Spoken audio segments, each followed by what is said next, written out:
and welcome to Tony Martignetti Nonprofit Radio. Big nonprofit ideas for the other 95%. I'm your aptly named host. This is a special episode of Nonprofit Radio to help you be the change around racism. People of color underrepresented in nonprofit leadership. That's the main message coming out of Building Movement Project's report, Race to Lead Revisited. We visit the report's conclusions and recommendations with BMP's co-director, Thomas-Breitfeld. We're sponsored by Turn 2 Communications, PR and content for nonprofits. Your story is their mission, turn-2.co. And by Dot Drives, raise more money, change more lives. Tony.ma/dot for a free demo and free month. It's my pleasure to welcome to the show Thomas-Breitfeld. He is co-director at the Building Movement Project. He previously worked in various roles at Community Change, developing training programs for grassroots leaders, and worked in the communications and policy departments where he coordinated online and grassroots advocacy efforts and lobbied on a range of issues, including immigration reform, transportation equity, and anti-poverty programs. Building Movement Project is at buildingmovement.org and at BLDING Movement. Thomas-Breitfeld, welcome to Nonprofit Radio. Thank you so much for having me. Hey, Excited to be here with you. It's good. It's a pleasure. Thank you. So why don't you start by describing the work at Building Movement Project? Sure. So Building Movement Project's been around for over 20 years, and from our founding, we've had three main areas of focus. One is what we call movement building, looking at how organizations collaborate, how nonprofit organizations can be part of movements for social change and social justice, and what it takes for organizations and nonprofit leaders to really be on the forefront of making leading to big structural changes in our society. We've also looked at what we call nonprofits and social change, or service and social change, because we think there is a particular role for human service organizations in bringing about structural and systemic change in our society, and that's really important to support and also encourage organizations like that to get involved in advocacy, to listen to and uplift the voice and power of the communities that are being served. And then the third bucket of work has always focused on leadership. So recognizing that leading a nonprofit organization is a very hard job. We've always looked at what does it take for leaders, but also what does it take for nonprofit leadership to really have aligned both the practices of leadership with the values that organizations hold. And so over the last several years, we've been particularly focused on issues of race and leadership in nonprofit organizations. So that's what the Race to Lead work comes out of. Okay, right. And this Race to Lead Revisited report is really comparing a 2016 survey for the original Race to Lead with a 2019 survey for this report. Is that right? Exactly, yeah. So we surveyed people working in the nonprofit sector, both in 2016 and 2019, on these issues of race and leadership. And so this report, Race to Lead Revisited, at some comparisons between the findings from 2016 and 2019 to see how the sector's been evolving. And you did have some new questions as well. We'll have time to get to some of those. You talk about, well, first I got to say, I realize a contrast here. I have long white hair and you have short dark hair. We are, we're no in the hair. We are not similar in hair. My God. Yeah. Okay. Sorry. I couldn't help notice. You talk about, yeah, we're going to have fun on Nonprofit Radio. I mean, it's a serious subject, but we have fun nonetheless. So you talk about white advantage in the report versus white privilege. You mentioned white privilege once or twice, but predominantly you talk about white advantage. What's the difference there? What are you trying to say a little different than the more, seems more common, white privilege? Yeah, so with the term white advantage, what we're trying to focus on is some of the structural advantages that accrue to nonprofit organizations based on, multiple people in positions of power being white. So particularly thinking about the composition of boards and the composition of senior leadership teams.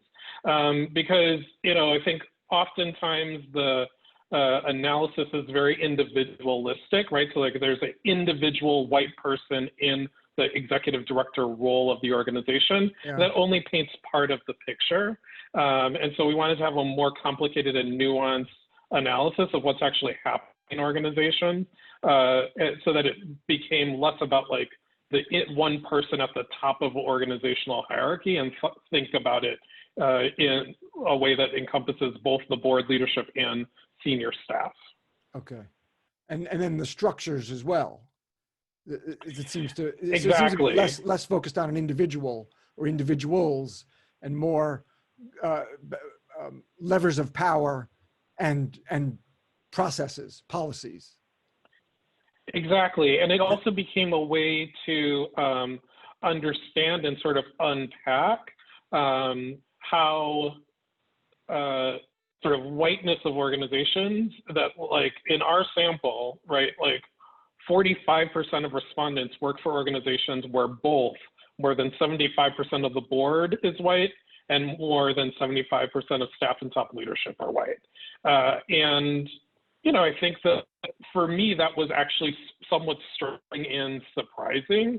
And then we also saw that those organizations tended to have bigger budgets, at least was being reported by the staff.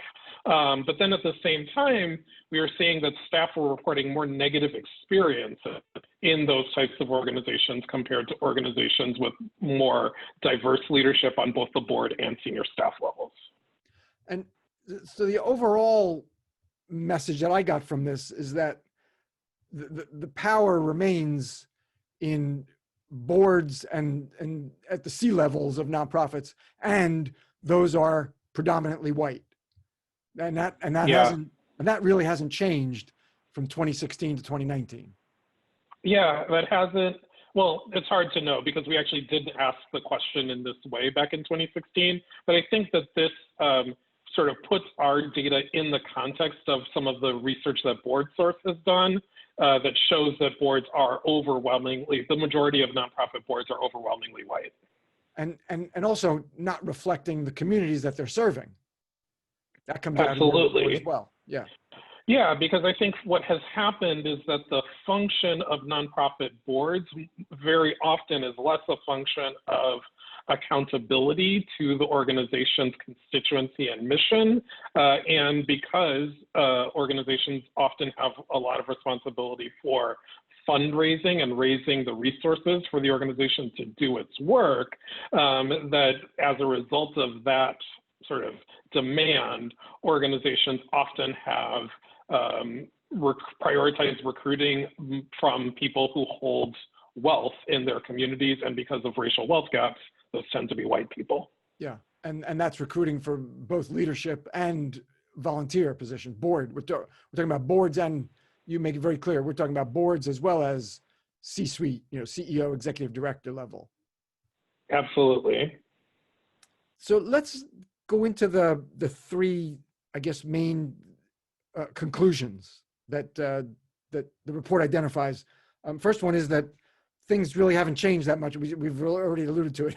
Things haven't changed that much in the 3 years.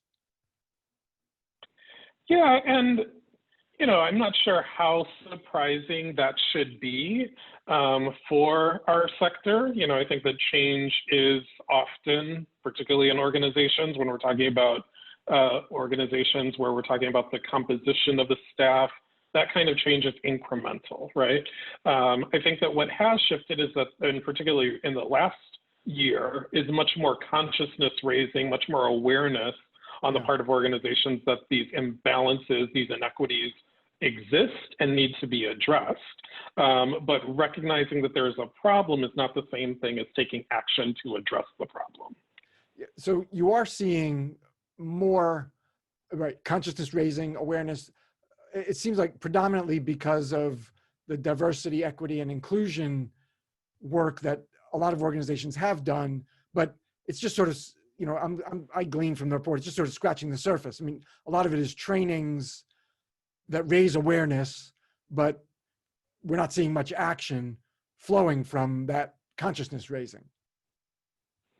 Yeah, and so one example of the increased consciousness was that in both 2016 and 2019, we asked survey respondents what impact their race had had on their career advancement. And for white respondents back in 2016, roughly half indicated that they recognized that their race had a positive impact on their career advancement. So the sort of classic recognition of white privilege. That increased to 2/3 of the white sample in 2019. So went from half to 2/3. So, that is, I think, progress, right, in terms of like people having a recognition and understanding that white privilege is real and that it's positively, the benefits of that privilege are accruing to white people in nonprofit organizations. However, the same question also revealed that back in 2016, a third roughly of people of color felt that their own race had negatively impacted their career advancement, and that then increased to almost basically half of the sample of people of color in 2019. So the increased consciousness is both, I think, leading people to recognize the ways that they have been disadvantaged, as well as for white people, the ways that they have been advantaged. And so, we're still left with this challenge, this problem that race is clearly having an impact on people's advancement. And so it needs to be addressed in organizations in ways that I don't think training is sufficient to fix. Right. But you acknowledge consciousness raising and awareness, that is the first step, but we have a lot further to go. I mean, it's just absolutely widely recognized that, you don't just do trainings, a couple of trainings over 6 months and then check your box, DEI is covered. Let's move on to the gala. It's a process. It's a journey. We've had other guests say the same thing. It takes time to change the policies, the practices, the traditions, even if they're not written down, that are advantaging white folks over people of color. This takes time, but you got to start somewhere. Yes, and I think consciousness raising is an important and legitimate starting point. Right, and we're just getting started. Okay, are you going to do this in 3 years again? That's a very good question. It's hard to know in terms of like capacity, funding, all of those things. But yeah, I think that it seems worthwhile to keep revisiting these issues given the pace of change, having been pretty slow just in the time that we've been collecting this data. All right. Anything else you want to say about, how the findings from 2016 are pretty similar, or continue through to 2019 before we go on to the next well, one? Sure. I think the reason that we felt like it was worth restating and pointing out the similarity in terms of the findings between 2016 and 2019 was because, from our perspective, it was really important to state very clearly to the sector that there are people of color who are in the pipeline, that the pipeline is not necessarily the problem. There's, I think, different metaphors that people have used to unpack and try to understand what the problem is of why we're not seeing more representative leadership at the top levels of nonprofit organizations. And our view has just been that it's not a pipeline issue per se. There are people of color who have the skills, training, credentials to be in those top roles, but they face racialized barriers to actually moving into those top jobs, to being hired for those top jobs. And so we just felt like it was important to remind the sector of that finding and sort of not lapse back into a narrative that like we need to train more people of color because somehow people of color are not ready to lead. People of color are ready to lead, but are too often not given the opportunity. Not only have the skill sets already, but are willing to, in fact, willing to want to advance the leadership in greater numbers than the white respondents. Yeah, So there was absolutely. this And that, narrative, I guess there was narrative that, there's a lack of interest in people of color advancing to leadership, but you've dashed that. yeah, absolutely. And I think that part of the reason that that's important is because if people hold this mental model that who wants to be a leader is not a person of color, then they're going to ignore the leadership potential of people of color in their organizations. Yeah, it's very convenient. Oh, well, the folks of color don't really aspire to leadership, so no need to consider them. So that, okay, so you've dashed that. It's not, so in two respects, it's not a pipeline issue. The skills are there and the willingness is there as well. Absolutely. The desire to advance and to lead. Okay. Right. So your second main conclusion, I guess, is there is white advantage. We were talking around it. Now you come right out and say there is white advantage in the nonprofit sector. There is, and I think that the white advantage takes multiple forms, right? So I think that there have been over the last several months more written about like what's called now philanthropic redlining, right? That organizations that are led by people of color, particularly Black-led organizations, don't get access to the same kind of resources as white-led organizations focused on or serving in communities of color. And so there's really interesting research both from organizations like ABFI as well as Echoing Green and Bridgespan that really dug into that funding disadvantage. And I think that our data also showed similar findings, particularly when it comes to, for instance, EDs of color, and this was reported on more in a report based on the 2016 data, but EDs of color feeling like they don't get grants of comparable size to peer organizations, or that they don't have access to relationships with funders. And so those kinds of advantages in terms of like who funders trust, who funders will give bigger grants to, all of those benefits then accrue to white-led organizations that then create this financial gap between organizations, nonprofit organizations, based on who's in positions of power in that institution.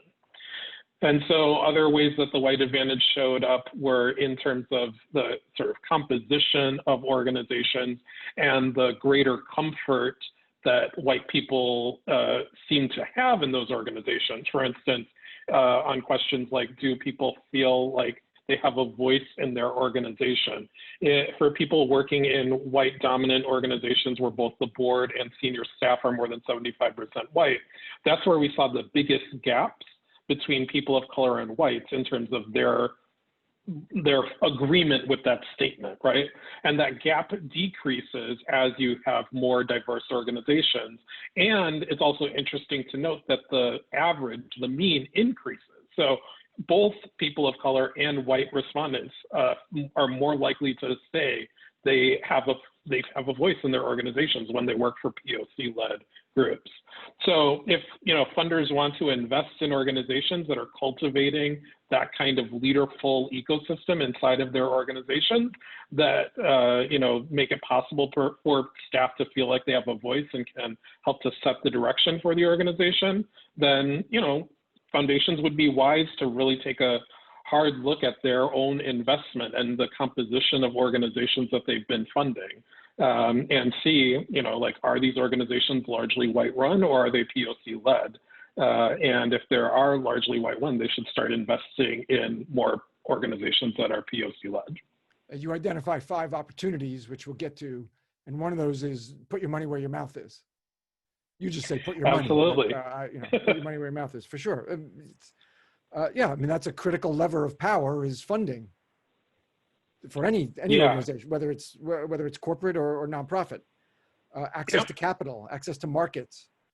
What I thought was really interesting is when you were identifying whether an organization was white-led or POC-led, you chose as a threshold for white-led whether more than 75%, whether the board and leadership was more than 75% white. But then for people of color led, the threshold was just 50%.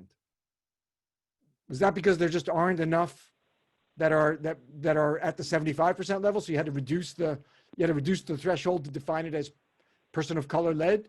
Was that the reason? Or?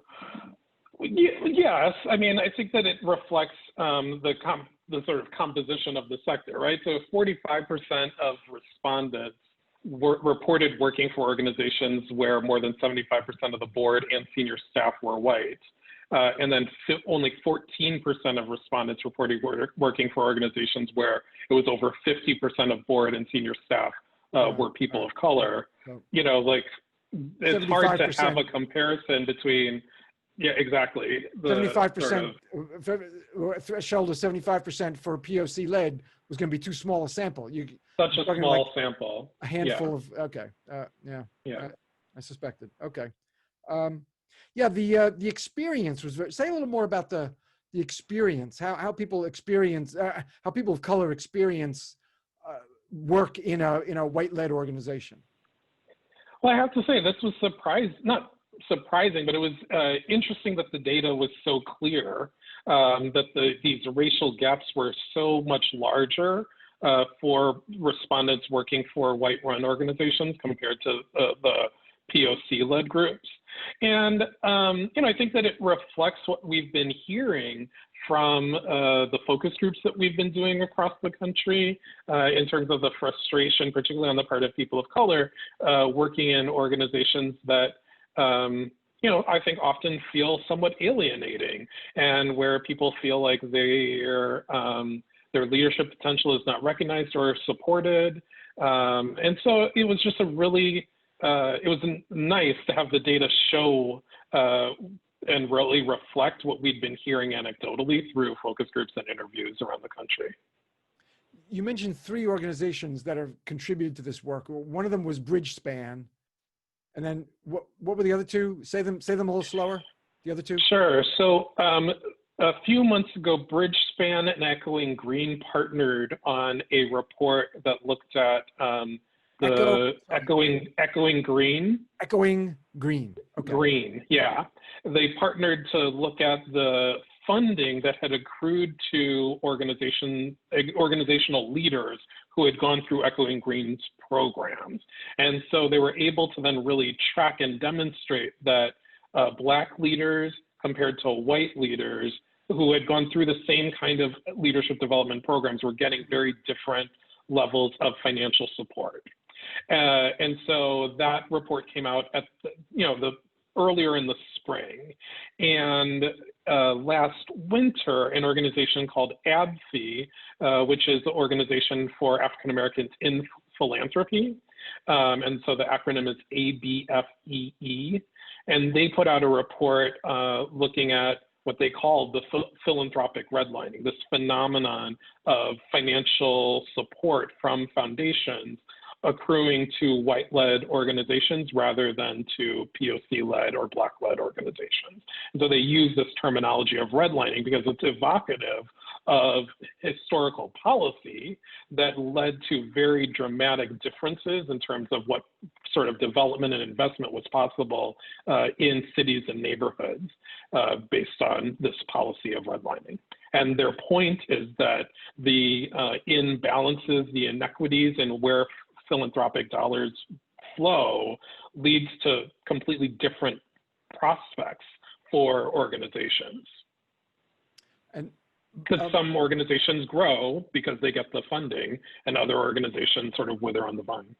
Isn't the large majority of the smaller organizations, I think your threshold was under $1 million, isn't the majority of those POC led? It was striking to see that a much larger share of POC-led organizations had budgets under $1 million compared to, for instance, white-led organizations. The sample was POC-led, and a large majority of those are $1 million or under in funding or annual budget. Yes. Okay. Yeah, in terms of the annual budgets, yes. Annual budget. Okay. And then the third main point is that DEI efforts are widespread. You say, and their effectiveness is uncertain. I would say, but their effectiveness is uncertain. You're a little more optimistic. So yeah, we were scratching the surface of this before, but say more about what's being done, but what the limitations of it are. Well, first off, I think it's important to acknowledge that 3/4 of the sample reported that their organizations were doing something related to diversity, equity, and inclusion. Yeah. And so the ubiquity of DEI efforts is, I think good. And I think it's a relatively new phenomenon, right? Like it's become the topic at a lot of conferences over the past 5 years. And so all of which is to say that like organizations are getting started right now. And maybe it's long overdue, but this is a moment when organizations are getting started. I think that the challenge, the frustration, particularly on the part of people of color and younger staff of, diversity of younger staff is that I think for far too often it feels like organizational checklist. It feels like sort of double organizations are saying the right things, but not actually changing anything about their recruitment practices or internal hiring and promotion strategies. So, I think that is the frustration that like the ubiquity does not equal impact. I just want to remind listeners the report is called Race to Lead Revisited, and you can get it at buildingmovement.org. All right, Sean, how do you feel about talking? Oh, there's a quote. Oh yeah. You pepper the report with quotes in the margin, and a lot of them struck me. I'm just going to read one. There was probably half a dozen or so that sort of stopped me a little bit. But Pakistani woman. I don't believe I'm taken as seriously in the workplace because I am a young woman of color.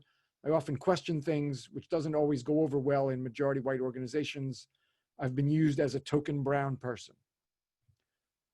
That's a harsh reality to read, and for her to admit in a survey that I'm a token. So I thought the quotes were very evocative. Well, yeah, thanks. I mean, we really think it's important to balance the quantitative data with, hundreds upon hundreds of write-in responses from survey respondents, and then also the focus groups that we do. We also gain a ton of insights from those conversations as well. You feel okay going to the 5 opportunities, or is there anything more you want to bring out about the report itself? Well, this is part of the report, but about the conclusions and findings. Well, I guess I would just add in terms of the sort of DEI and there's both the skepticism, but also the impact, right? I think that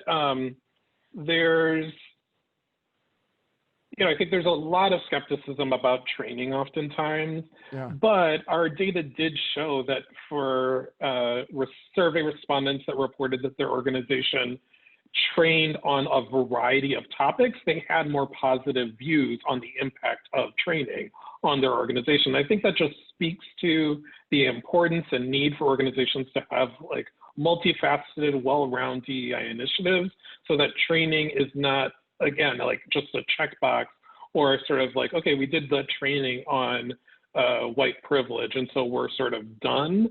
That the training is a way of both sparking, but also sustaining critical conversations in organizations. And that's why it's useful for organizations to do training repeatedly and on a variety of topics. Yeah, I think it was 4 or more. If organizations had training on 4 or more topics, then both the white respondents and the people of color respondents felt it was more advantageous. There was more valuable training than if it was 3 or fewer. Could you just tick off a couple of different topics that folks should be looking to training? I mean, not Sure. exhaustive, but what are some of the topics that people should be thinking about training wise? Sure. Yeah, so in terms of the topics that we tested for in the survey, people indicated that whether their organization had done training on white privilege specifically, whether they had done training on implicit bias, because that is a concept that I think has gained more currency in the sector, structural racism. For instance, like, do people think of racism as just about interpersonal dynamics, or as the result of structural and systemic forces that are being replicated by policy as well as implicitly. Also, racial trauma and healing, I think, is a training topic that is becoming more popular and developed. So there's a variety of topics, and I think the important thing is just for organizations to be open to having and doing training on a wide variety of topics.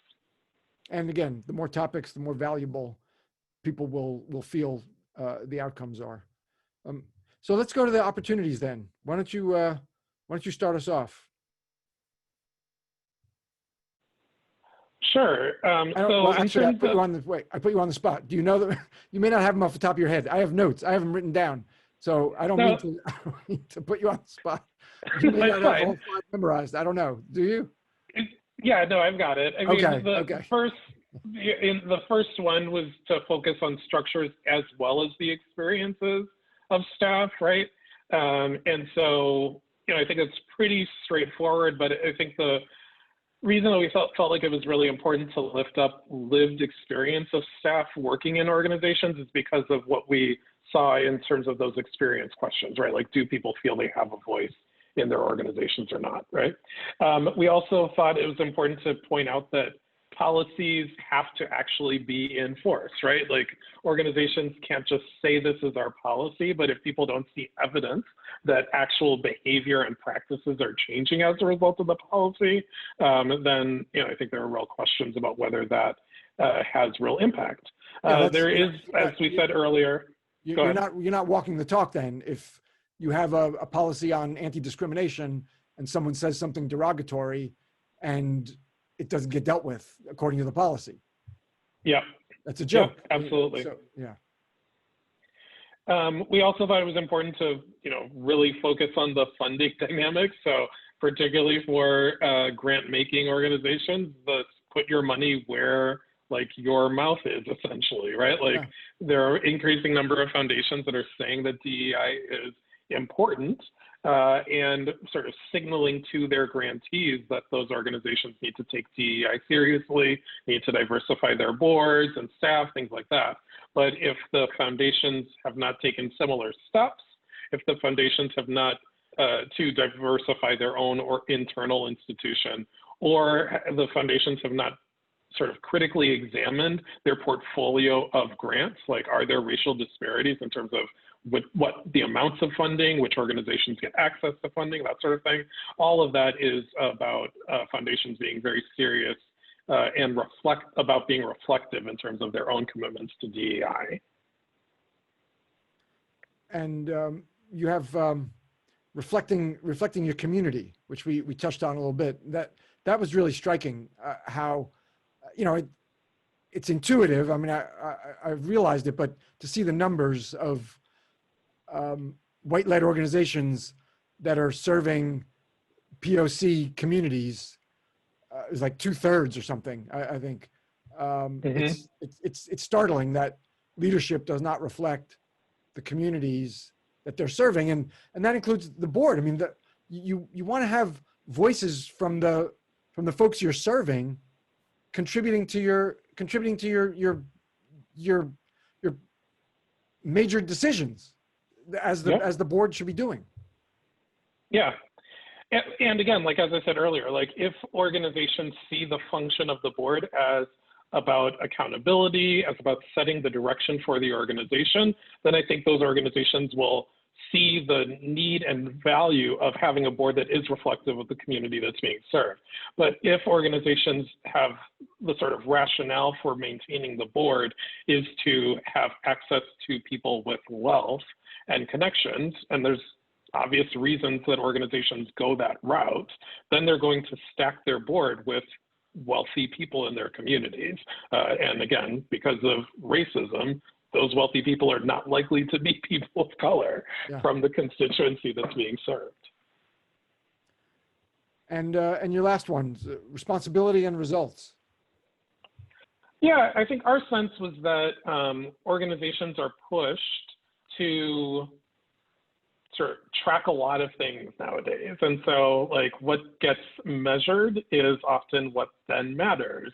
And so our sense was that organizations should be very clear about what their commitments are going to be to race equity and, really track those commitments and then track the results that come out of like what kind of organizational change strategies they pursue. And so, if organizations are doing like an annual review or annual reports, are they reporting on their goals and objectives around race equity?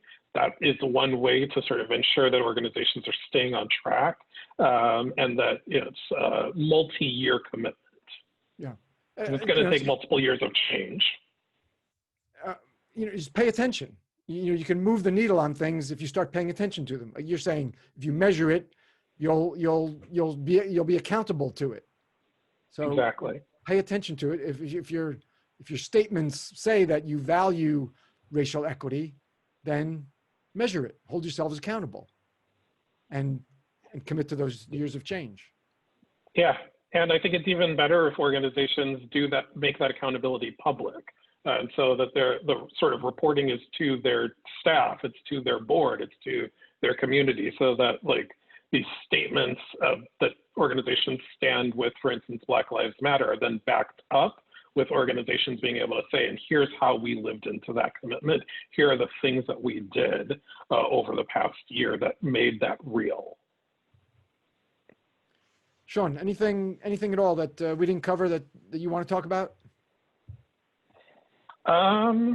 No, I think we covered a lot. Okay, well, we did. It's nonprofit radio. We cover a lot of ground, but we can only scratch the surface. I mean, we cover a lot, but you want to read the details. So just get the damn thing. The report again is race to lead, revisited. Yeah, Race to Lead Revisited. Race to Lead Revisited. You'll find it at buildingmovement.org, and that's where you'll find Building Movement Project and Sean Thomas-Breitfeld, who is co-director. All right, Sean, thank you very much. Thank you. Thanks so much for having me. Absolutely. Appreciate your time. Thank you. Reminder, we're sponsored by Turn 2 Communications, PR and content for nonprofits. Your story is their mission. Turn-2.co, and by Dot Drives. Raise more money, change more lives.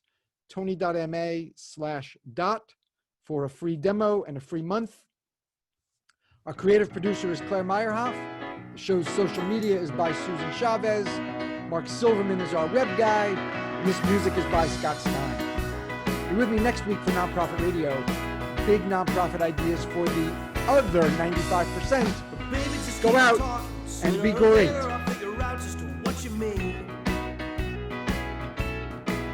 You're singing romantic advice from a billboard. I'm looking for answers up on a TV screen.